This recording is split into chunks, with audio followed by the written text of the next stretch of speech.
Hey everyone, welcome to Millennial Mental Health Channel, where a psychiatrist and a therapist discuss mental health. Each episode will look at a different topic, things like anxiety, depression, and personality disorders. We'll share our thoughts and experiences on the topic, show people that they should not feel ashamed to have mental health problems, and encourage them to speak up when they need help. Thanks for listening to today's episode. We hope you enjoy. Hello and welcome to the show. This is Millennial Mental Health Channel. I'm Dr. Justin Romano here with my good friend and co-host Eddie Carrillo. And today we have a very special guest. I will let her introduce herself in just a minute. I'm going to let Eddie do some shout outs first. Yeah, welcome everybody. Episode 17. I was almost going to get it wrong and I said I was going to get it right at some point. Episode 17. As always, thank you guys so much for listening. Thank you guys for the 5-star reviews on Apple Podcasts. I've noticed we've gotten some extra ones. Thank you guys for subscribing, liking, downloading, all that you guys do. We really do appreciate it. We wouldn't be here without you guys. So thank you guys so much for the support. But without further ado, I want to give Lucinda the chance to tell us a little bit about herself. Mm-hmm. Cool. Hi, everyone. My name's Lucinda Koza. I grew up in South Carolina, and now I live in New Jersey, and I started an app for millennial caregivers or young caregivers who are caring for an ill or aging parent or family member. And I really started this app because of my own experience with my father. In late 2018, he had a series of strokes, and he was also drinking a lot at the time. And so it was really hard for anyone to tell the difference between like drunk person behavior and stroke having behavior, like slurred speech and sort of being confused and disoriented. So one day I just, decided I have to take him to the hospital. And turned out he had had several strokes and really extensive brain damage. And I just kept waiting for, other members of my family to show up and, just sort of like handle this with me. And no one ever did. And it was just the biggest shock of my life because I just never could have foreseen myself being in that position. And so I became his caregiver and, power of attorney, healthcare proxy. I made, had to make all decisions, be in control of his finances and everything like that, and all by myself. And I really suffered from depression, anxiety, and I just kept thinking, I can't be the only person, who's dealing with this. And the more research I did, the more I found out that it's really sort of a phenomenon, especially for millennials, and even more now during the pandemic. We're, the boomer generation is turning 70 at the rate of like 10,000 people per day. And we don't really have long-term care support to sort of match that. And really, the millennial children are the ones that end up being full-time caregivers. And a lot of them, end up losing their jobs because they have to be full-time. And the statistics are crazy about mental health and caregiving, especially for young people, and especially for caregivers that are living with the person they're taking care of. And if the person they're taking care of has dementia or Alzheimer's, it's like a huge increase. It's like 45% of those caring for a spouse or a parent report stress, compared with 35% for another relative and 18% for a non-relative. it's like 4 in 10 family caregivers find their situation highly stressful. Oh. 25% report moderate stress, and um, it's crazy. And it's worse in women, and it's worse in young women. So I'm just right there in the sweet spot. Hmm. Yeah. Yeah. Yeah. Well, one, I mean, Lucinda, thank you so much for being able to share your story with us. I know things like that are hard to share, and I think even before we started recording today, we talked about how it is kind of hard to have difficult conversations with like friends. So it's hard to share those kinds of things. So one, I mean, thank you so much for being able to share your story and share it with our audience. I Thank had a you. question for you, kind of as we get into our interview for today. So I know we introduced you as like the founder and CEO of iAlly, and I know you kind of got the idea of or kind of the thoughts of it from your own experience. But with everything, can you tell us a little bit about what Ally kind of offers, and then how you got the idea for those specific offerings? For sure. So really, I started getting the idea for it when I realized that there were no resources and no advocacy for young caregivers. Hmm. These millennials who are really just they're at a time in their lives when they're just starting to get their own finances figured out, and then Yeah. all of a sudden they have to take care of someone else's finances. Um, and there was just no, I kept waiting for someone to walk in and be like, this is how you do this, Yeah. child. And and absolutely, never happened.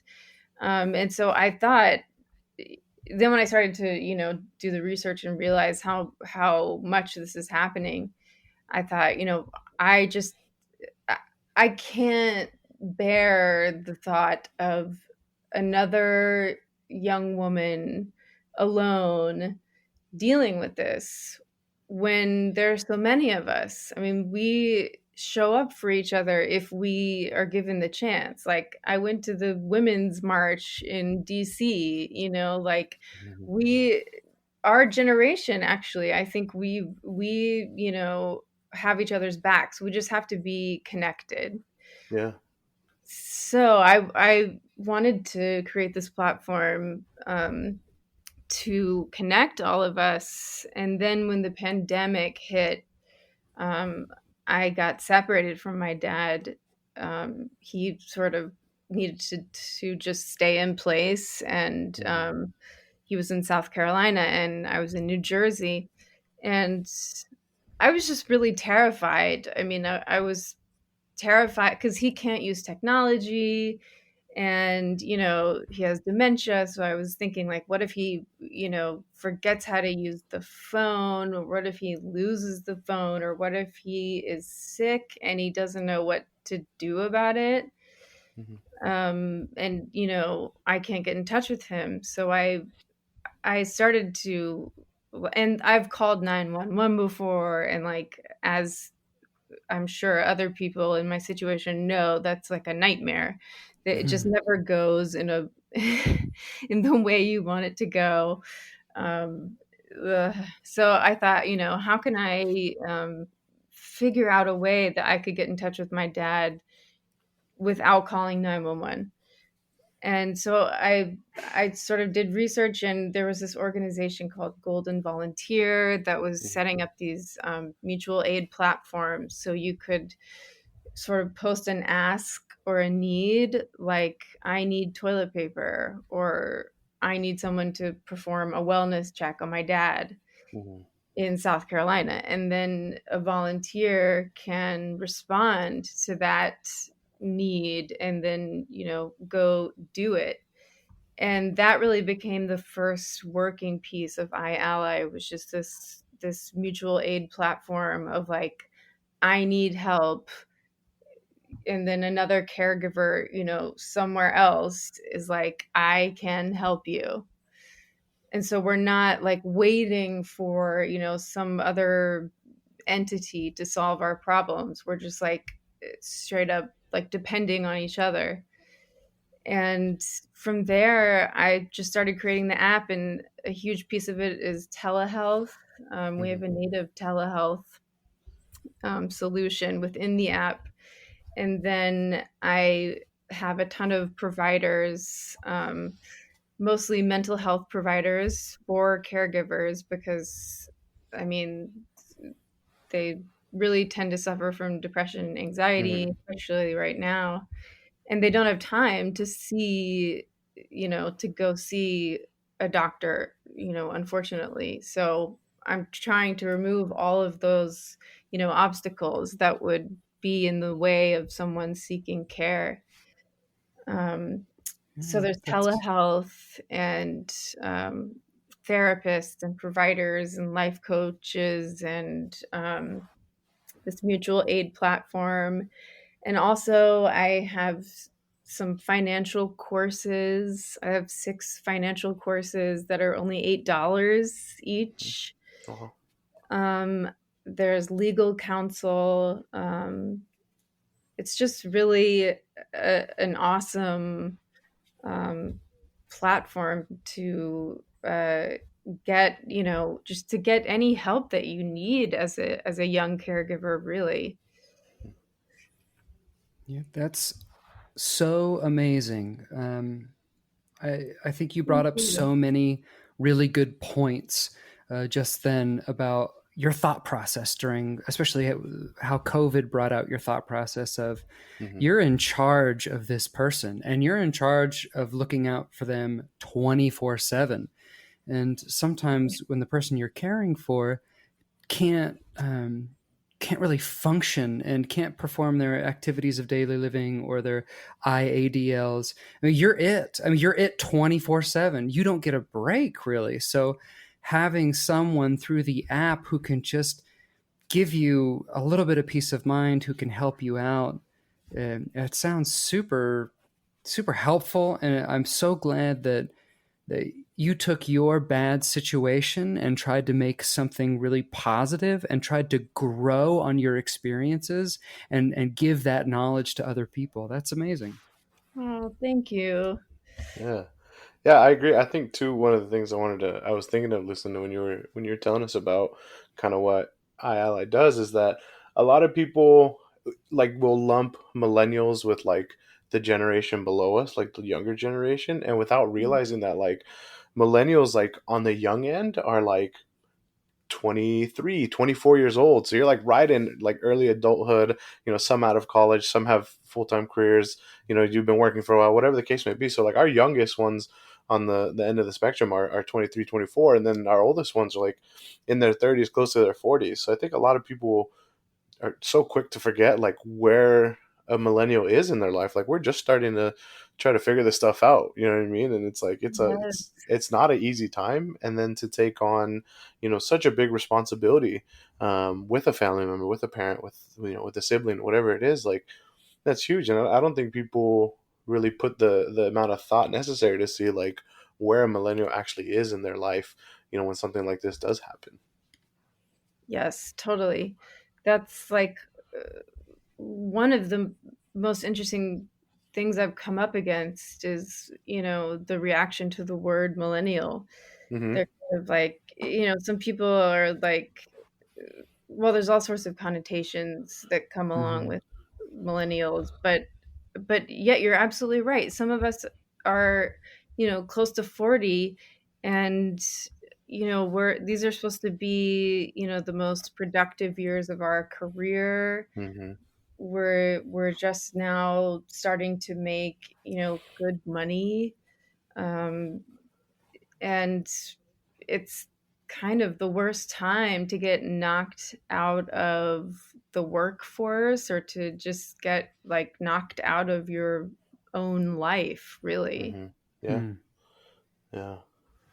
Well, I'd say I was very excited when Ed told me that we got in touch with you and that we were going to do this episode because before going to medical school, I actually worked as a caregiver for about a year, Oh, gosh. and I was in the position of being like a quote unquote professional caregiver, where I had the opportunity to help families out that could afford it. And Yeah. I loved the job. Uh, I thought it was really interesting. I had some great clients that I actually learned a ton from. Uh, but there are so many times in today's world and the way our economy and retirement and insurance system is set up that so many people fall into that same trap that you do, where there is literally no one else and someone in the family has to shoulder 100% of the burden. So I think my question for you is, why did that fall on all onto you? Like, did your dad have anything in place that could have helped him or could have got a professional caregiver? Like, why was it all on you? Oh, um, well, unfortunately, he hadn't planned very well for anything like this. And my parents are divorced, so that already puts planning at a disadvantage, which it shouldn't. It really shouldn't. Um, but it sort of wrecked my family when my parents got divorced. So I think I I stayed close with my dad, but it was in a sort of singular way. Um, and so, it was no question for me that I would take care of him and I would help him, Mm-hmm. and that I would take that responsibility. And I think the rest of my family just didn't even think that it would be their responsibility. And the fact that I was taking over, they were sort of people are very willing to let one person be a like sacrificial lamb. Yeah. Um, people are super willing to be like, oh, that one person has that under control. Um, and my dad had actually was in the middle of getting divorced from his second wife. And I don't it sounds like I'm like saying all these bad things, but I think stuff like this is incredibly common. Mm-hmm. These days we have all sorts of situations with parents and step parents, and um this is actually what most of us are dealing with. Um so we did have it's funny, sort of. The one thing that I couldn't do was I couldn't ensure that my dad would have a meal, like, for every meal, like a good Mm. meal, because I'm not a very good cook, and, it just wasn't that's what I was really, really concerned about, was, like, how do I feed a person? Um, so I was able to hire someone for like a very small amount of time to help prepare meals. Um, and I think it's interesting, like, what becomes the one thing that you can't do. And that was the one thing I really couldn't do. But I was fortunate that I could hire someone. But now it's really gotten to the point where I can't hire someone anymore. Mm. Um, so yeah, often it does fall on one person. And it just the only way to make that better for that person is just to not be isolated, is to just have a support system, have, you know, people that love them and have been there and can talk them through it. And I mean, just the worst thing is to be isolated, which is true of like any situation. Yeah. I think it sounds like you really had to sacrifice so much to be your dad's caregiver. And from a personal standpoint, things in your life, what are some things that you had to give up to be there for your dad? Well, I lost my job, Mm. which was a huge bummer, um, because I really liked that job, and I was making, well, I mean, the real bummer was that I was making a really good salary and had, benefits, and it was like my first, real job. And I had to make the decision really, which is part of iAlly. Part of iAlly is that I want to advocate, for people to stay in the workforce. Mhm. It benefits no one to have so many people drop out of the workforce at, you know, in their 30s. It's just, it shouldn't be that way.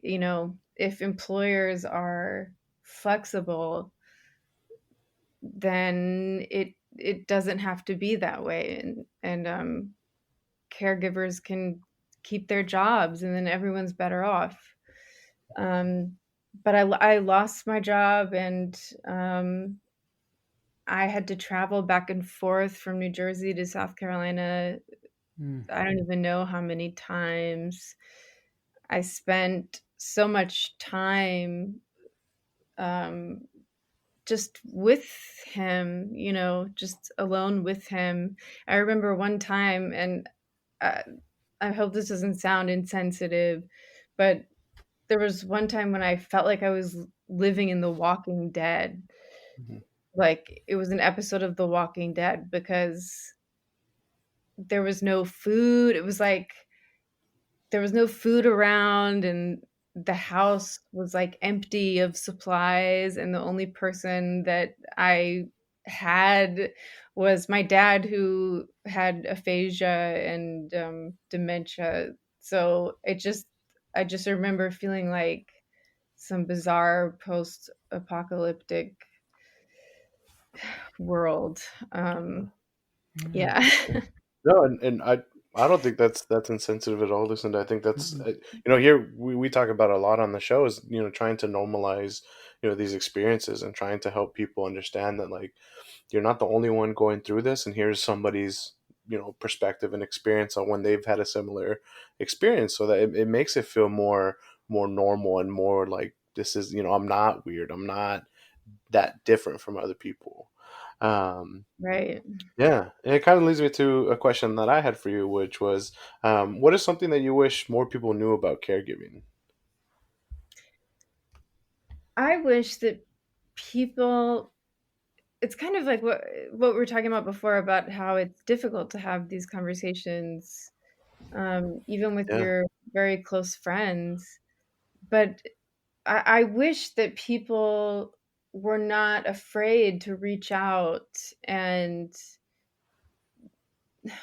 if you have a friend who's in this situation, who's a caregiver, reach out to them, please, please. I mean, it's so easy to feel like, oh, I don't want to bother them, or just to feel sort of afraid of, you know, going there in any kind of way.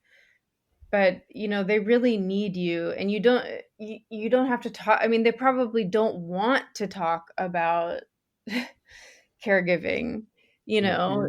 Mm. They probably just wanna talk to you like everything's normal, um, or normal is not a great word, but they probably just, they need a break. The hardest thing is losing your friends, and because they feel like, or you feel like you don't have anything in common anymore.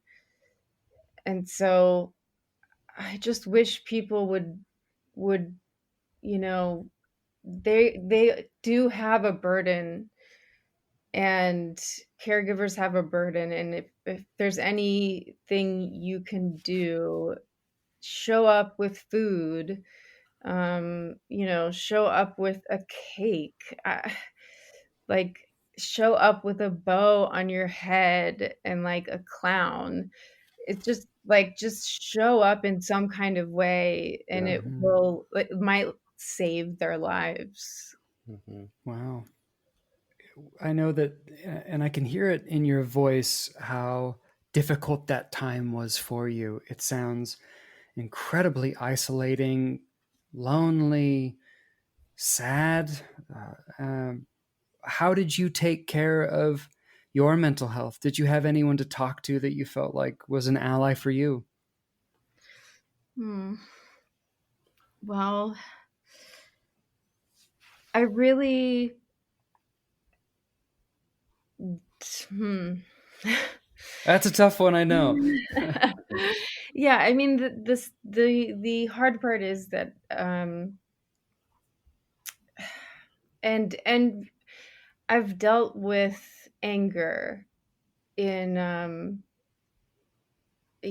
I feel like people failed me, um, particularly my family, or even like the next door neighbor who I had known for years, and they didn't do anything, or even say anything. And Hmm.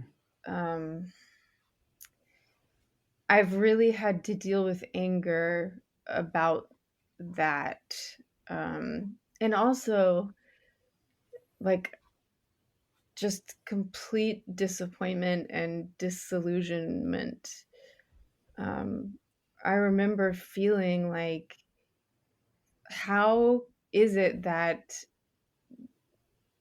I'm the strongest person that I know?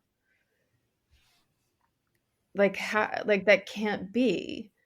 Wow. Like, how is it that there isn't someone who is strong and wise and able to come help me? Um, I just, like, I felt so, feeling like you're the strongest person that you know is feels awful. You know, Mm-hmm. you'd think you would feel like, oh, like I feel great about myself or something, but it actually feels so lonely and just terrible. Yeah. Wow. It's got to be scary too, just having that, um, just like those thoughts with yourself, with really, like you've kind of shared, without anybody really to share those thoughts with, and kind of decompress or debrief. You go through these. I'm sure some days were harder than others, and I'm sure there were a lot of difficult days, but without having a chance to decompress with somebody, talk with somebody, so you can kind of get some of that off your mind, that's got to be really hard to do with. Yeah. Yeah. Yeah.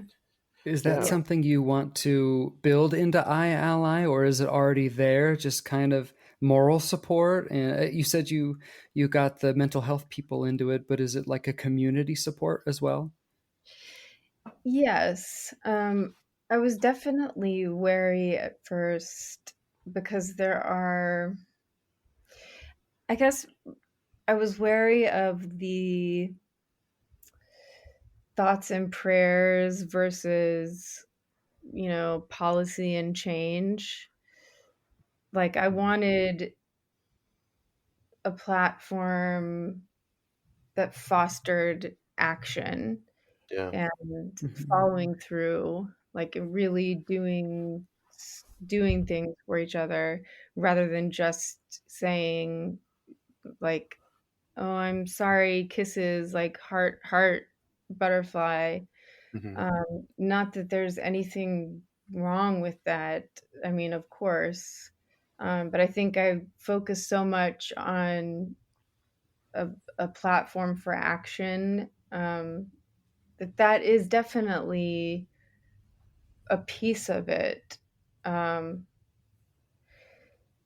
but maybe it needs to be more. Maybe it needs to be more of a piece of it, of just being able, especially for someone that's alone, like you said.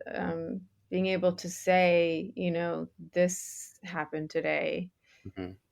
and, you know, if it's ugly and it's embarrassing and it but I to be able to say it to someone lightens my burden.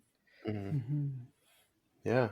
No, I think that's a great point. I mean, I think that's where a lot of us sometimes too feel stuck, where it's like, I appreciate the support. Support is great, and like I like that, but what's next? Like, what do we do next? Like, I want some action. Like, if I'm frustrated at work, for example, and it's like I share my frustrations with a superior, a supervisor, and they say like, well, I'm here for you. It's like, well, that's great, but like, what can we do so I'm not in this position again, right? Like, Yeah. I don't want to be back at square one next week. Like, I want to like let's do something about it. But yeah, I think you bring up a lot of great points, Lucinda, especially the kind of call to action part. Like that is such a big part of it. Yeah, and yeah, totally. And that's what I felt, you know, like how can I make sure that I don't know, how can I just really stand up for myself now and stand up for other people in that situation by, just being really bold and just being like just standing up and just being Yeah. in people's faces and doing things. Hmm. Um, because yeah, sometimes yeah, like you have my support.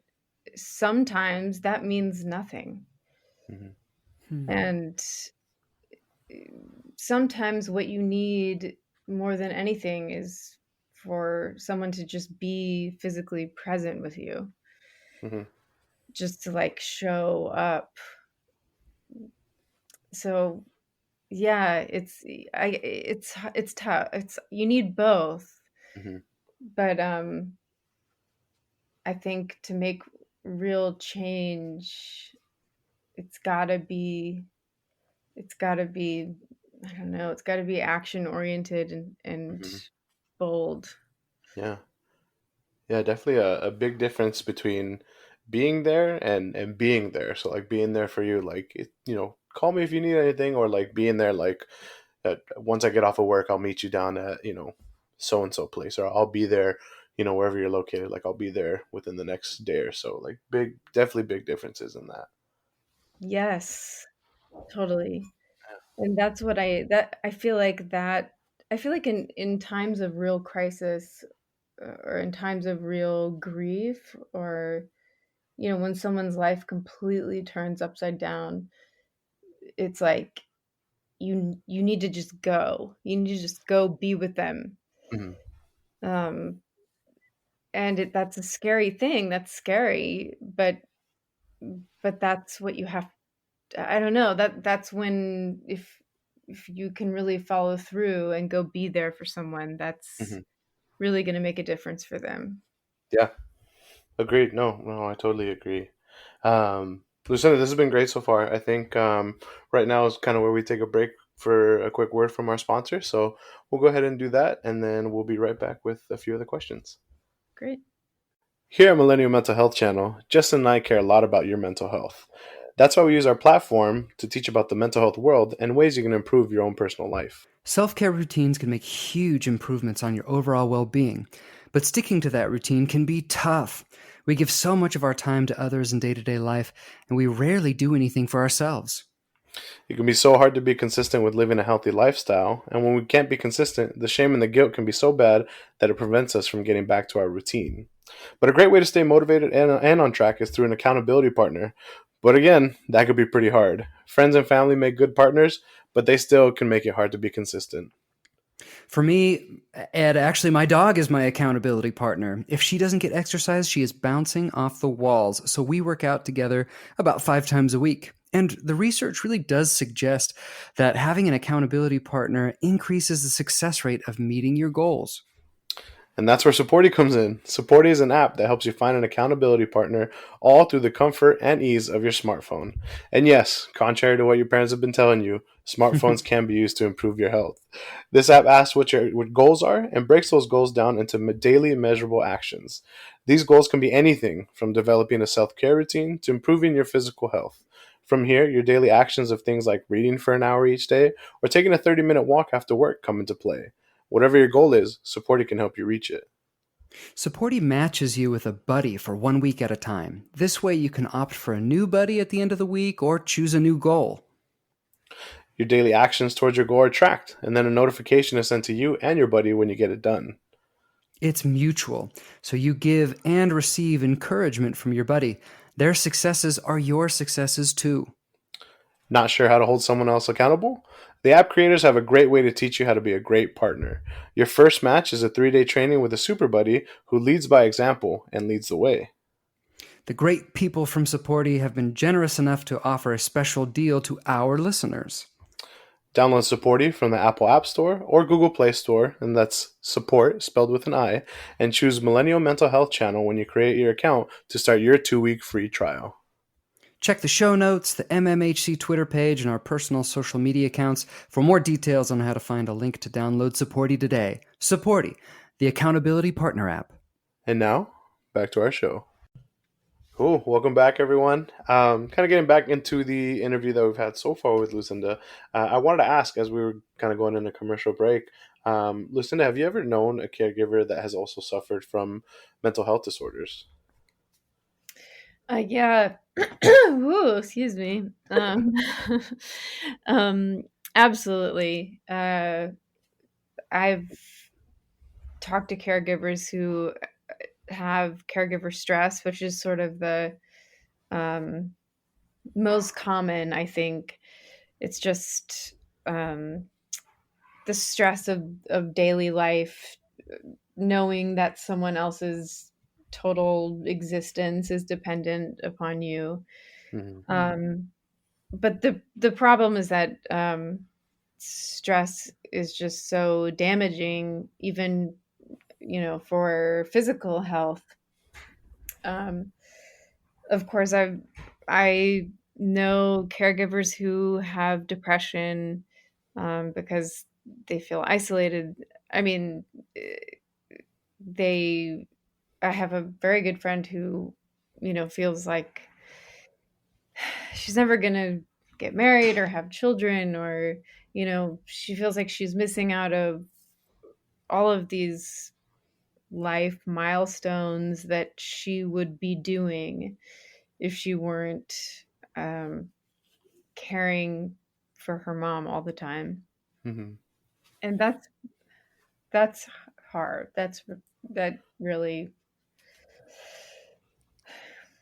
that's very very heartbreaking in a sort of Mm-hmm. like intimate way. Yeah. Yeah, and I think you bring up a good point with the effect that stress has like on your physical health. I don't know all the like sciencey like terminology, but I know Justin has talked about it a lot with things like I think cortisol and things like that when that come with stress and the impact that it does have on not only your mental health but your physical health as well. Right. There's something, there's some statistic about um, caregivers, getting sick while being a caregiver and then, dying before the person that they are taking care of. I mean, it's sort Hmm. of said in hyperbole, um, although I'm sure it's based in reality. Yeah, yeah, I can Yeah. see that. Yeah. Have you ever had any experiences talking to people who are taking care of clients or family members with mental health disorders? Yes. So I obviously won't say her name, but one of my very good friends, her mother has schizophrenia, Hmm. and my friend has had she's had knowledge of her mom's situation, since she was little. But when she was little, she didn't really know what the diagnosis was. She just knew that, sometimes her mom would wake her up in the middle of the night and want to escape and say that, they're after her. And that was how it started. And then the older that well, I was going to say she's actually a mental health professional herself Hmm. now, which is so interesting how we sort of go into these professions, Yeah. um, that are so Mhm. relevant. um, but since she's become an adult, and become familiar with her mother's diagnosis, she's become her caregiver. And um, it's I mean, for a while she didn't know where her mother was. She was on the street, living on the street, um, or homeless. And Yeah. my friend would get a call, every now and then, from the police who picked her up, or, someone who talked to her and got out of her that she had a daughter. And I just can't imagine the constant stress and worry that would come from not knowing where the person you're caring for is. And Hmm. then every now and then you get a call. So you're sort of constantly in fight or flight mode. Um, she did sort of get back control of her again, which was really hard. Yeah. It can be very hard to, deal with the court system and um, medicate. And she had a tough time getting, everything she needed to get in order, um, to get her mother treatment, the proper treatment again.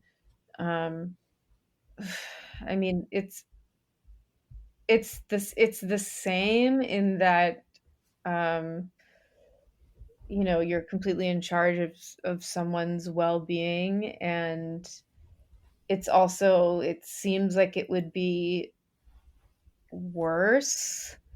Um, but at the same time, with my dad having dementia, it's similar in, he you never really know how bad it's going to be from day to day, Hmm. how confused he's going to be, or what he's not going to remember. um, and that's really tough. That definitely increases the chances of caregiver stress and caregiver, depression and anxiety. Yeah. I know Yeah. that from I've dealt with a couple of different cases with patients where that are really similar to your friends, where someone in the family has a severe and persistent mental illness, such as schizophrenia.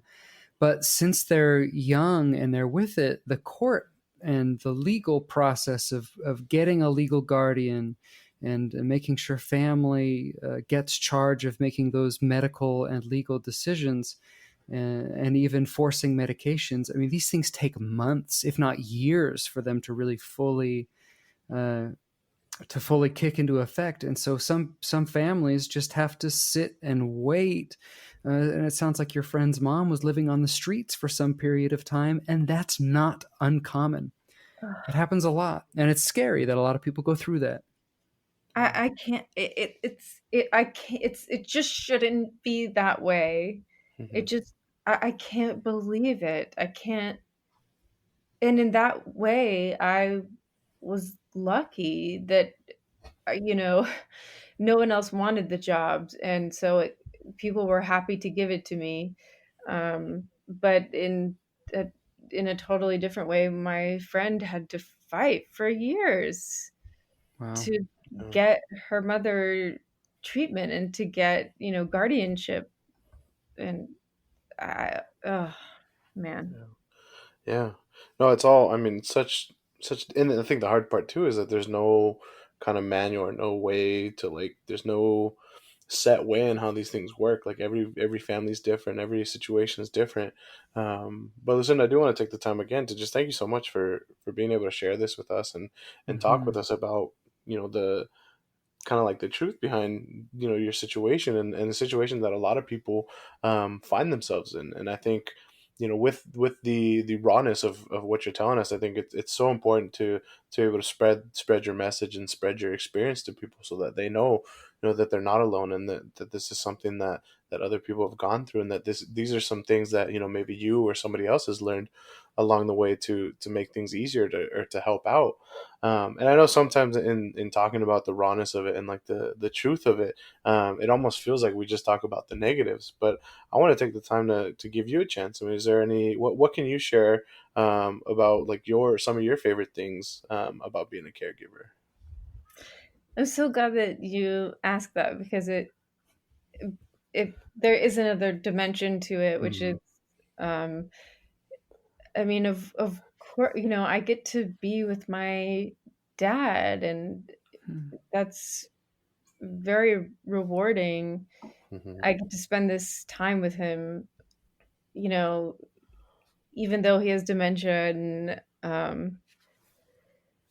that's hard because sometimes it feels like he's not the same person Mm-hmm. that he used to be.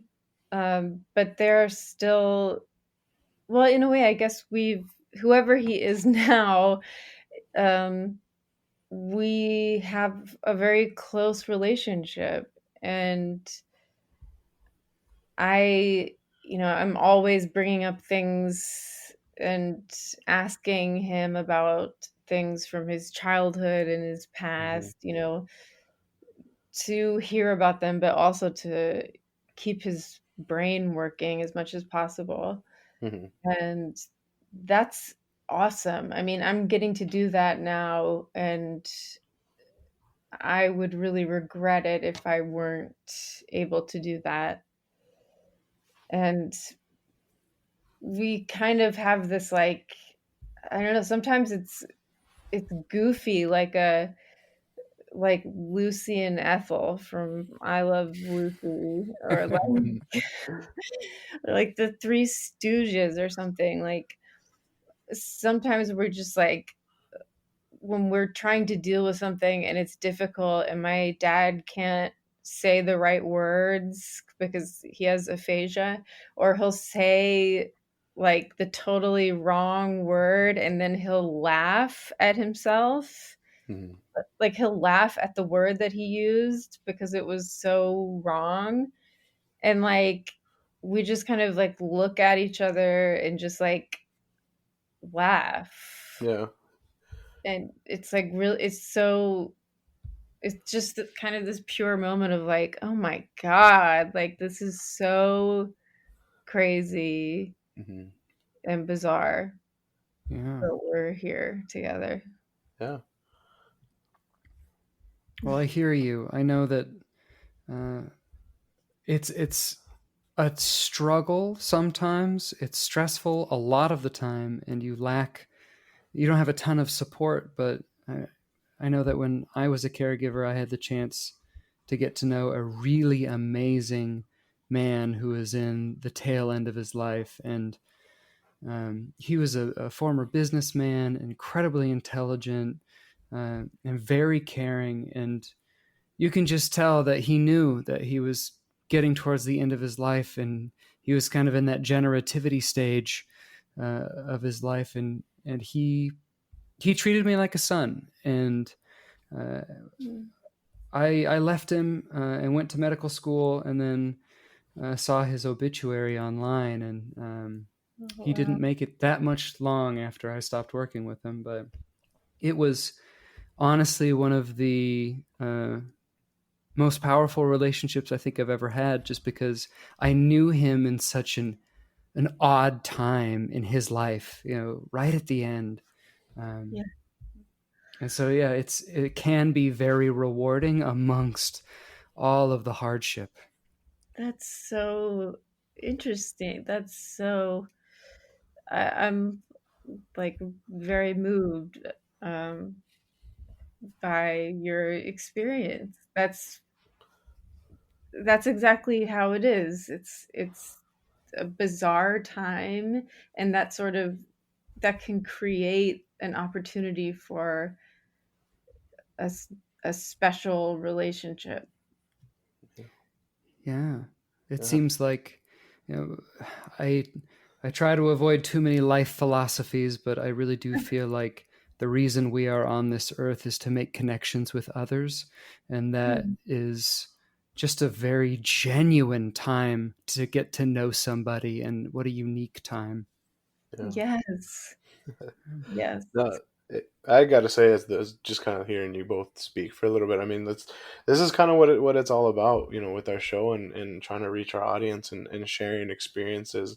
I think that's part of the reason why we do, we try to do story time at the beginning of our episodes. It's like we want to share these experiences, and we want to kind of, like Justin said, like make those connections and really kind of share it with the world, because like there's no sense in keeping it to ourselves, right? It's kind of Mhm. what makes life so rich, is being able to share these experiences and talk about them and compare and contrast and do all that good stuff. So I mean, just for me being with you every time we record anyway, Justin, would just be hearing you and Lucinda kind of talk for a little bit. I mean, it's kind of what this is all about, and I really appreciate being able to hear you both kind of share your stories. Yeah. Thanks. Yeah. Yeah. As we kind of get ready to wrap up for today, Lucinda, and again, we appreciate you so much. We want to give you a chance. What are some things that what can people do to support iAlly? Like, what can we Mhm. do to help you out?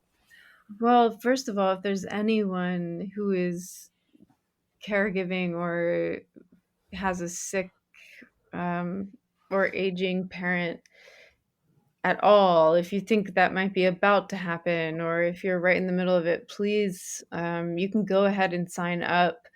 We're we are just about to launch, completely full out launch, but you can go ahead and sign up and create your profile. Just go to i-ally.com. I had to think for a second there. I-ally.com, and you can go ahead and sign up for early access. And also, just otherwise, get the word out. And definitely, if you're a provider and you're interested in being part of the app, I would love that. Um, and just the more sharing and discussing, the better. So you can find iAlly on Facebook and Instagram and Twitter. Sometimes it's iAlly Inc., like INC. Um, but you can find us all over there. Well, Perfect. excellent. Yeah. Yeah, we want to thank everyone for listening. If you liked the episode, go ahead and like it on social media, share it, and subscribe it. You guys have any parting thoughts for the audience before we go? I totally want to I want to say what you said about it.